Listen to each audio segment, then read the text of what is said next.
13. An ambulance and an ogre. The last episode felt like an ending, but the trip moves on. Weeks later, hundreds of miles south, the road unspools fast. Poland into Germany, Leipzig to Munich, and south again. Austria in the rain. A couple who designed buildings throughout Central Europe, they drop me in Budapest, where I stay alone in their gutted apartment between bare walls and power tools strewn on the floor. The whole place smelled like sawdust and wine. And then Serbia. I move fast because something's calling. I stayed in Poland a long time, and now I need to sprint all the way down to Macedonia. The gathering, timed to the full moon. And every time I look up, the moon has grown. I know the coordinates, and I know I'm cutting it close. The road isn't endless anymore. It's a stopwatch, and I'm sprinting against the moon.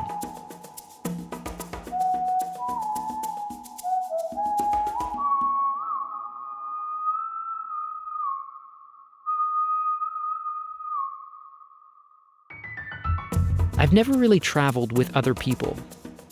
Okay, there were family vacations, but that doesn't count. That was like being a part of one shapeless glob. We were the Wrights.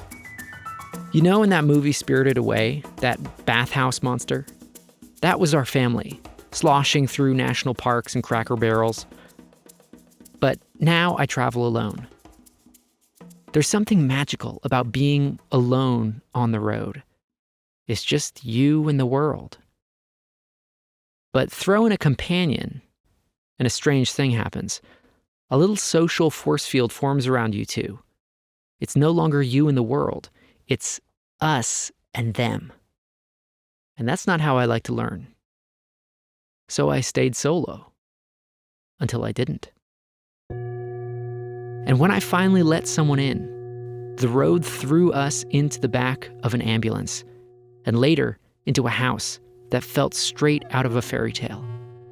The kind where you hope the ogre is friendly. Go and find out.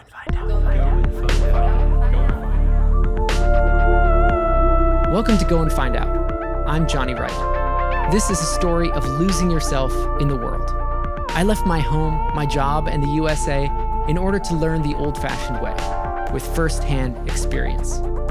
Some people go on a journey to find themselves. I went on a journey to lose myself and instead find the world. In these episodes, I ask big questions about life. Not from an armchair, but from roadsides and mountaintops, from temple halls and dance halls. Join me as I hitchhike across the world, embrace the unexpected, and let go one step at a time. If you've ever thought about living a life outside the box, keep listening. Because this isn't just my story. It's about what happens when you start to wonder what your story could be. You don't need to hitchhike around the world. I'm here to empower you to live with more courage, more curiosity, and more adventure, right here, right now. Let's go and find out. The van drops me in an Aldi parking lot, and I step onto Serbian land for the first time. Novi Belgrade.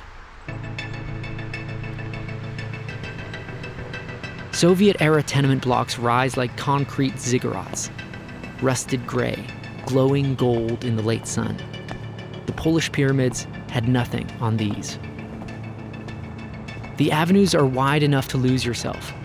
I feel like a mouse crossing the tiled floor of one huge kitchen. Oppressive, yes, but golden hour has a way of softening the edges. Even ruins shine if the light's just right.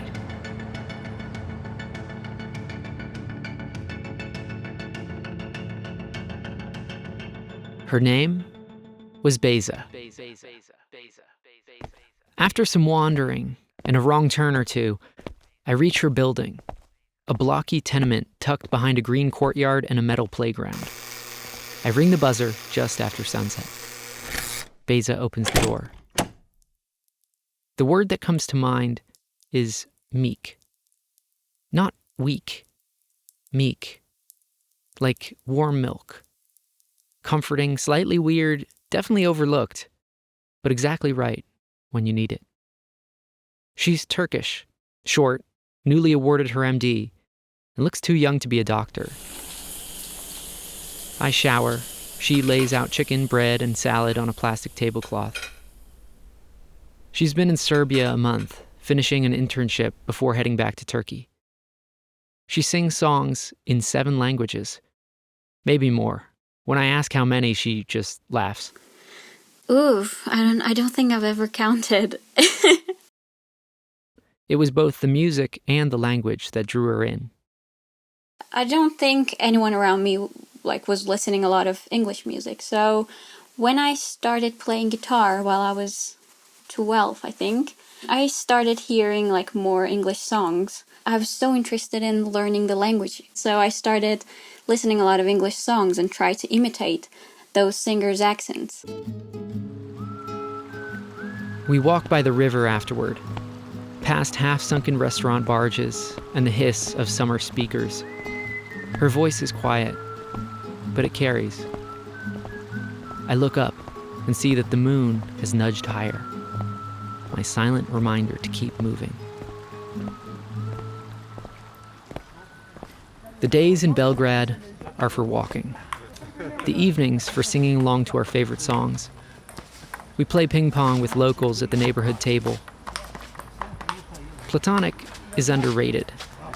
If you keep scanning every friendship for sparks, you miss a much steadier light. We sit on the old castle wall, eating milk and cookies as the city turns blue beneath us.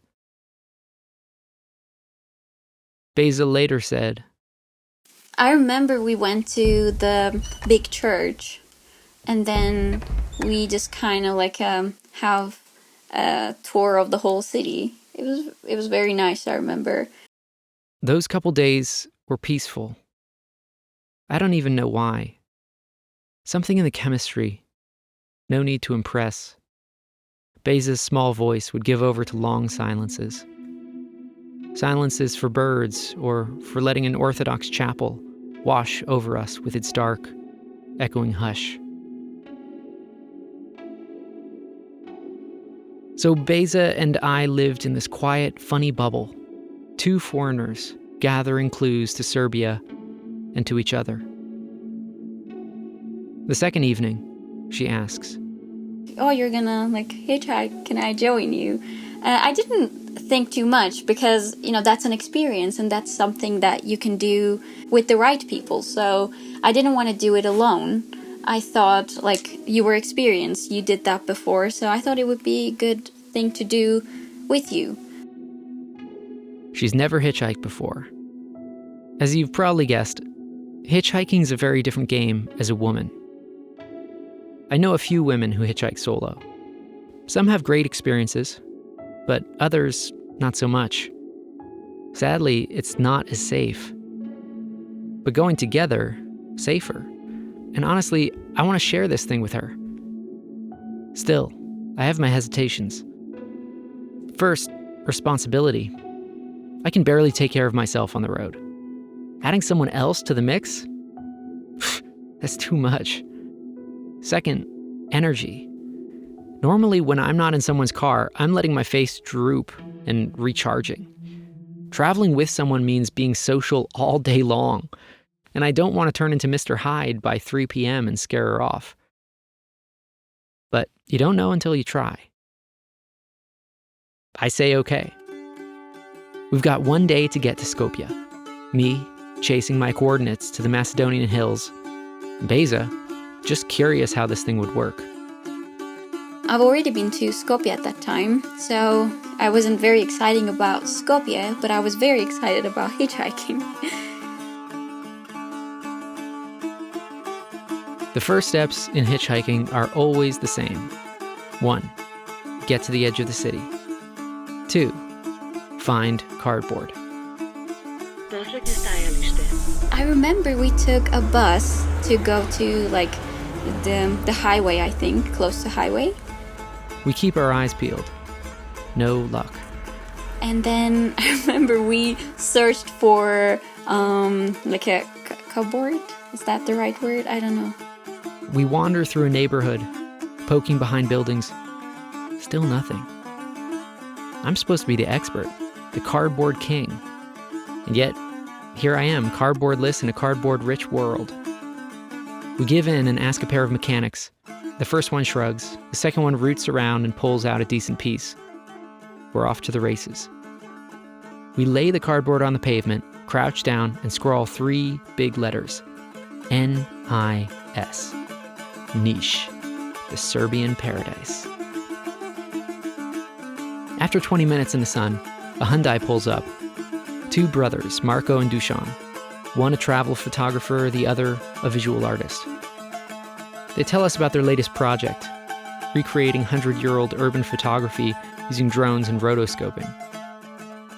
You guys had a lot of things to talk about, so it was very entertaining for me to listen those movie music talks. They buy us cookies and coffee at a gas station, and then they drop us halfway to Niche. Back at the roadside, we wait. And then something roars into view.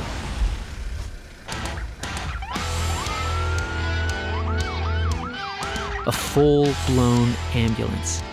Brand new, still shiny from the factory. The driver speaks only Serbian, but waves us in. Not to the cab, no. To the back, with the gurney and all the bright blue buttons. Now, I've never been in an ambulance before, but I've definitely fantasized about it. The blue buttons blink like candy I'm not supposed to eat. Growing up in suburbia, any vehicle with backward-facing seats and custom controls held sacred power. And now, Serbia has delivered. I even have a doctor by my side. And it's a good thing Beyza's there, because if she weren't, I probably would have pressed every single button just to see what happens. Sirens, morphine drip, ejector seat. Beyza and I giggle half the ride. Second half, my doctor falls asleep. Later, I asked if she'd been in an ambulance since. No, I stay at the hospital. They bring me the patients. Beyza lightened the act of travel. I was supposed to be the one who knew what they were doing. She was relying on me to guide us to Skopje. And in a strange way, that freed me.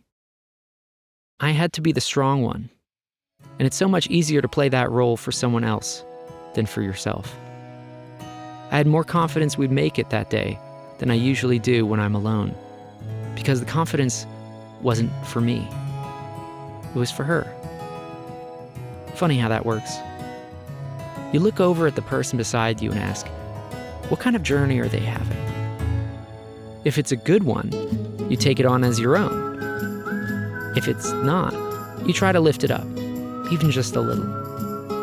And in that merge, in that shared world, you don't have to do nearly as much of the mental work you do when you're alone. My eyes were being opened.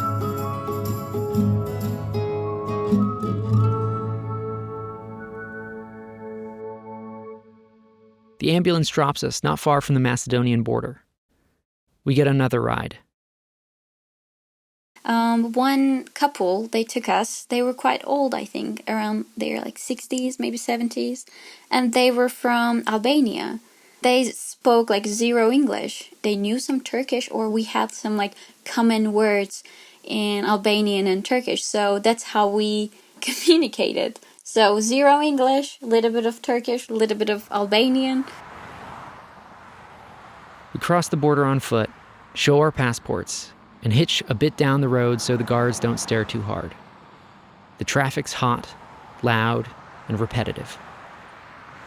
Beyza and I pass the time making up songs and dances. And then,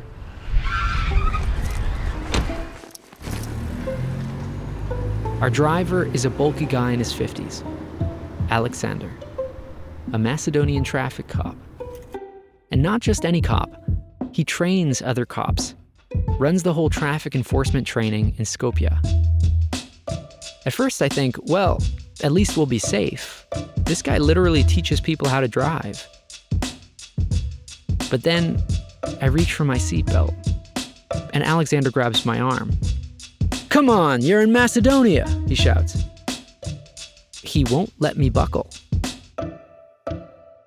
I keep trying, thinking maybe it's some sort of weird test. Nope, dead serious. That's when I learned a critical truth. At the intersection of cultural norms and professional standards, cultural norms win every time. But the lesson isn't over yet. Alexander has to drop off a document on his way into Skopje. He parks the car on an uphill slope, leaves the engine off, and gets out. We stay inside.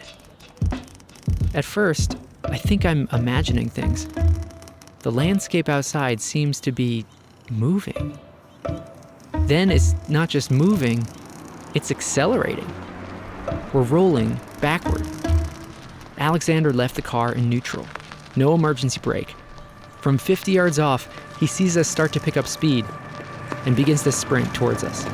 I lunge for the handbrake. The car shudders to a stop. So that's what happens when the head of Macedonian traffic safety is your ride. Imagine being trained by this guy. Rule number 1, never wear a seatbelt. Rule number 2, brakes are optional. Next time, I'll just call an ambulance. You remember Hande, my president with the pink hair? She's also had some experience with Balkan drivers. During my hitchhike in Balkans, I was really scared of the drivers, the way that they drive. And I'm from Turkey, so I'm not like someone to judge, I know. But still, I think people in Turkey don't look at their phones while they're driving. And in Balkans, I was so surprised that the drivers drive so fast in such narrow roads without looking at the road. Like they're on their phone scrolling through whatever TikToks they're watching. And I was very scared that we're gonna crash into the car that is coming. Quite often, after a while, strange comfort grabbed me. Okay, it's gonna be fine. They know what they're doing. That's the way they roll around here. Yeah. Somehow, you get used to it. Once we make it into the city and say goodbye to Alexander at a red light, we're famished.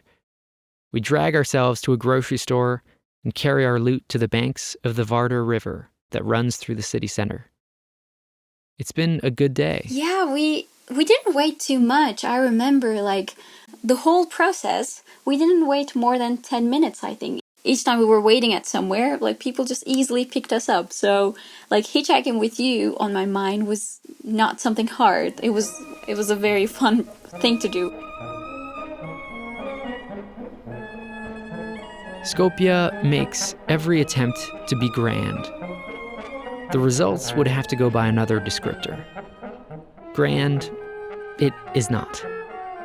It's a fake old city. Blatantly fake. Outrageously fake. Its neoclassical buildings in the city squares are neoclassical. Fountains and Grecian figures stand 30 feet tall and look less than 30 years old. The whole place feels like a mythological theme park designed by someone who just skimmed the Wikipedia entry on Alexander the Great. But we aren't staying long. That night, we're staying with a man named Chris. A sort of ogre in his own cave. And I mean that with affection and gratitude. Oh no, yeah, I remember. I mean, he was a good guy, but the house. Oh, the house. It was the dirtiest house I've ever been to, I think. We find the burly Balkan man on his couch watching Serbian news in a darkened living room crammed with books and clothes. A whole apartment's worth of stuff arranged in piles throughout the room. A table for eating buried under t-shirts. A live stream set up by a dusty window. We brought him beers. He offers us food. And I don't know if you remember, but the kitchen, all those dishes, dirty dishes, and the whole house. Yeah, it was a very interesting and a dirty experience to me. I open the fridge and see uncovered plates and pans of half-eaten meals, like some archaeological dig of dinner. So we decline the food and sit near Chris. I used to work for a hoarder back in college, arranging and rearranging entire rooms of lamps and vacuums. We'd swap all the lamps with all the vacuums, and a week later, move everything back to where it was. So I've developed a tolerance for clutter. But this is something else. Still, I remind myself, cleanliness is cultural. It isn't absolute. People don't always live how they choose. They live how they're able. I'm not uncomfortable for myself. I'm uncomfortable for Beyza. I don't want her feeling trapped in this weird, musty cave. And Chris wants to talk. But not so much with us as at us. He's looking for validation of his perspective. And that perspective is hard to validate because it's really hard to understand. By the time he cracks his second beer, I'm fully lost. He gives me these knowing smiles, like clearly the two of us have it all figured out. And I have no idea what it is. I give my most serious, I see what you did there, look. Then, the moment he takes a breath, Beyza and I scurry off to bed. The loft above the ogre's cave, our hidden turret. We walk up the creaky staircase, wondering what mess we'll find. It turns out to be a different world up there, unexpectedly cheery. All low slanted ceilings and pale wood with gables letting in fresh air. It even has a poster of Kiki's delivery service, like a talisman left behind by another wanderer. Oh, I remember the poster. Downstairs were messy, but upstairs were not that bad. I remember a poster of Kiki's delivery service. I really liked that. I feel like Beyza might need support, but the dynamic turns out to be less one-sided. We sit on the bed like kids hiding out from the ogre, trading stories until we drift off. We remind each other what happened that day, then go back further into old memories. We found the perfect fort for such a conversation. That night, a light bulb comes on. In that attic, I realize the road doesn't have to be forever solo. With the right person, it stays alive. Beyza was a shelter. Maybe I was too, for her.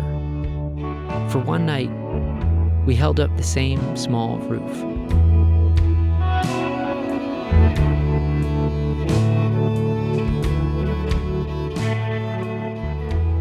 The next day, we said our goodbye. I didn't know what to say to Beyza. By now, something like a sister.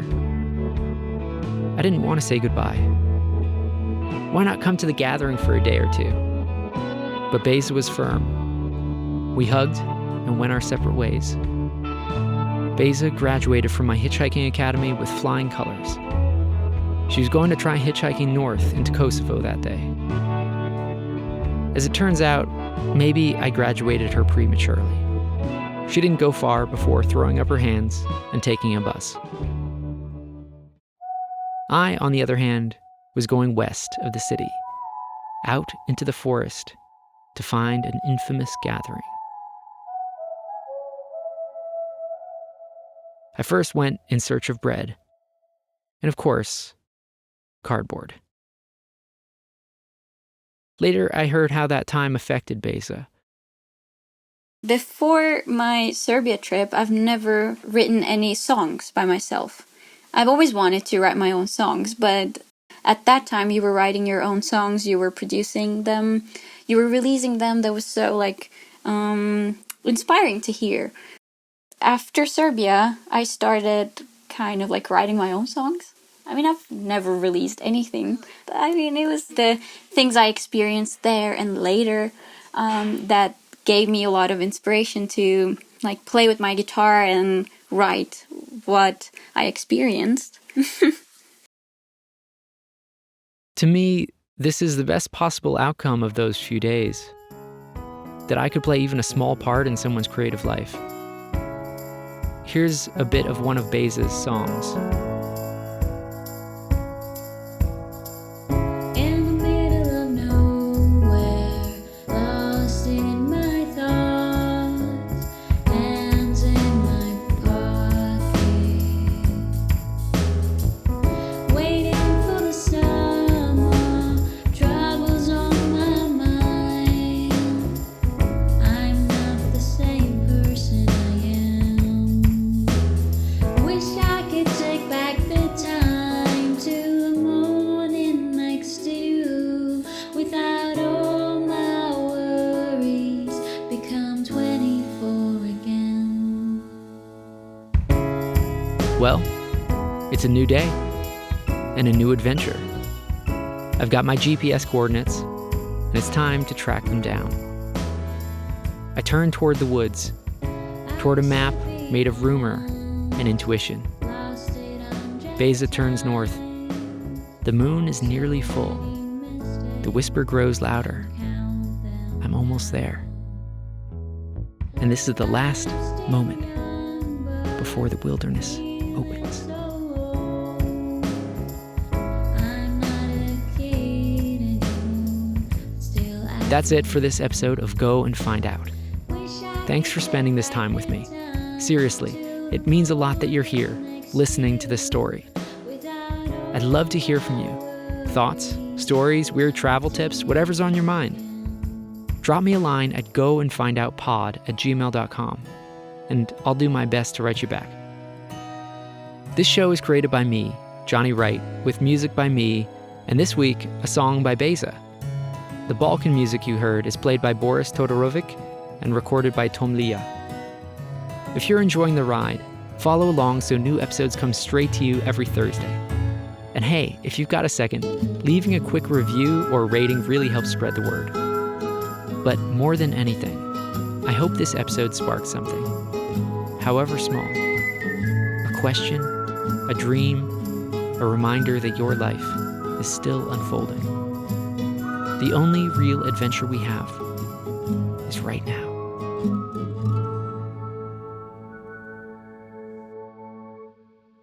Go and find out. Go and find out. Go and find out.